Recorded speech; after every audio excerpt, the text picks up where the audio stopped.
ओम नमः शिवाय। नमस्कार दोस्तों, स्वागत है आपका real horror stories YouTube channel पर। इस चैनल पर आपको बिल्कुल सच्ची डरावनी कहानियाँ सुनने को मिलेगी और यह कहानियाँ बिल्कुल सच्ची होगी, कोई काल्पनिक नहीं होगी। अगर आपको कुछ सच्ची डरावनी कहानियाँ सुननी है तो मेरे चैनल को ज़रूर सब्सक्राइब करें।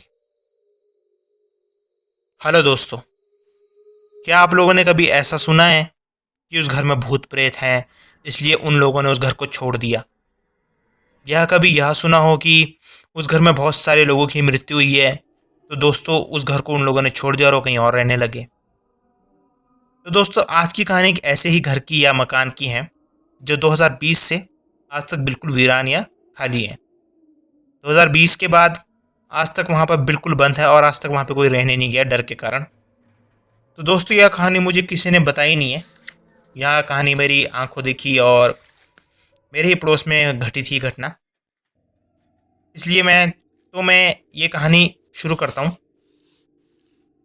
तो वो हमारे पड़ोसी थे और उनके परिवार में दादा दादी और उनके 2 बेटे और एक बेटी की शादी हो रखी थी और उनकी 4 बेटियाँ थीं। और पहले पहले तो सब कुछ ठीक था, पर साल 2018 के बाद उनके घर में एक एक करके मौतें होने लगी और 3 साल में 3 लोगों की मृत्यु हो गई। तब उन लोगों ने एक मैया को बुलाया। अब जिन लोगों को नहीं पता कि मैया क्या होती है, मैया कौन है, तो मैं उन लोगों को बता देता हूँ कि मैया वह औरत होती है जिन्होंने कई सिद्धियाँ प्राप्त की होती है। ये एक हिसाब से उनको पंडित भी बोला जाता है, पंडितायन भी बोला जाता है। तो उन लोगों को मैया, उन औरतों को मैया कहते हैं। मैया को घर बुलाया उन लोगों ने और सारी बात बताई। तब उन मैया ने सारे घर का निरीक्षण किया और उनकी बहू को बोला, बेटा इस घर में बहुत खतरनाक शक्ति है और अगली मृत्यु तुम्हारी बहू की हो जाएगी। अगर तुम लोगों ने इसका जल्दी इलाज नहीं करवाया तो उन्होंने तो तुम्हारे घर में एक एक करके सब और लोग भी मरने लगेंगे। तो उन्होंने उस मैया की बात नहीं मानी और कुछ दिनों बाद उनकी बड़ी बेटी रोज रात को जोर जोर से चिल्लाने लगी और उसको पेट में बहुत ज़्यादा दर्द होने लगी। जैसे ही रात होती उसकी बेटी बहुत जोर जोर से चिल्लाती और बोलती मेरे पेट में दर्द हो रही है। तब उन्होंने रात को ही मैया को बुलाया और घर में सारे घर का इलाज करना शुरू कर दिया और रात को ही पूजा शुरू कर दी। तो वह बताते हैं कि वहाँ जो भी शक्ति थी या जो भी आत्मा थी, वह एक आदमी था, एक जवान लड़का था जो बिल्कुल काला साया का था। और जब वह पूजा हो रही थी तो वह कभी उधर छुपता, कभी छत पे चढ़ जाता, कभी गायब हो जाता और वो घर से भाग नहीं रहा था। फिर मैया पूजा करने के बाद अपने घर चले जाती है और उनकी बहू को बोलती है, बेटा मैं कल फिर आऊँगी और फिर दोबारा इस पूजा करके जाऊँगी।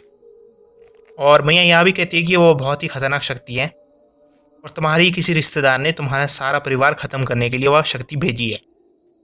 तब वह मैया उनकी बहू को एक नींबू देती है और कहती है कि यह नींबू तुमने अपने तकिए के नीचे रखकर सोना है।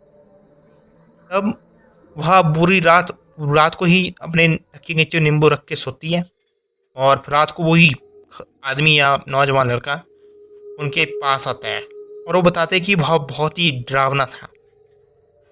उसको देखकर उनकी चीख निकल जाती है। वह बताते हैं कि उसके लंबे लंबे दांत थे, बड़े बड़ी लाल आंखें और लंबे लंबे बाल। वो बहुत ही डरावना था।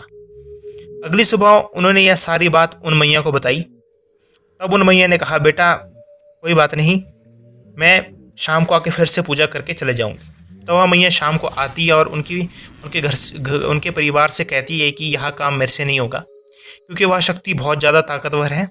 वह किसी नौजवान लड़की की आत्मा है जो तुम्हारी बेटी के पेट में रहती है और तुम्हारी तभी बेटी के पेट में दर्द हो रही है। तो मैया थोड़ी बहुत पूजा करती है और उनको बोलती है कि तुम इस घर को जितना जल्दी हो सके खाली कर दो और कहीं और चल जाओ। वह शक्ति, यह आत्मा इस घर से बाहर नहीं जा सकती, तो आप लोग जितना जल्दी हो सके इस घर को खाली कर दे, नहीं तो आप सबकी मृत्यु हो जाएगी। तब उन्होंने उस घर को खाली कर दिया और आज इस बात को 5 साल हो चुके हैं और वो बिल्कुल घर खाली पड़ा और वीरान पड़ा है। दोस्तों यह बिल्कुल सच्ची घटना है और यह मेरे ही पड़ोस में घटी थी। और अगर आपको यह घटना अच्छी लगी या हॉरर स्टोरी अच्छी लगी तो चैनल को जरूर सब्सक्राइब करें और वीडियो को लाइक करें और ऐसी अच्छी कहानी सुनने के लिए मेरे चैनल को जरूर सब्सक्राइब जरूर करें, और ऐसी भूतिया कहानियाँ मैं लाऊंगा, बिल्कुल सच्ची डरावनी कहानियाँ। अभी के लिए बस इतना ही। ओम नमः शिवाय दोस्तों।